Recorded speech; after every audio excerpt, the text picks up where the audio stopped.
जमलेल्या माझ्या तमाम हिंदू बांधवांनो, भगिनी आणि मातांनो,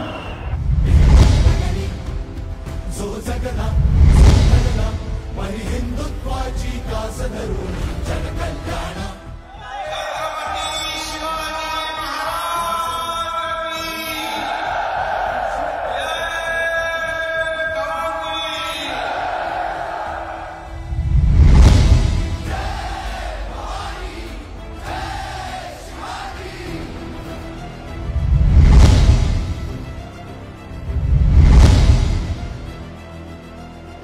मला एकच शब्द आठवतो दिघे साहेबांना, एकनाथ आता तुला लाखोंचे अश्रू पुसायचे आहे, तुला रडून चालणार नाही.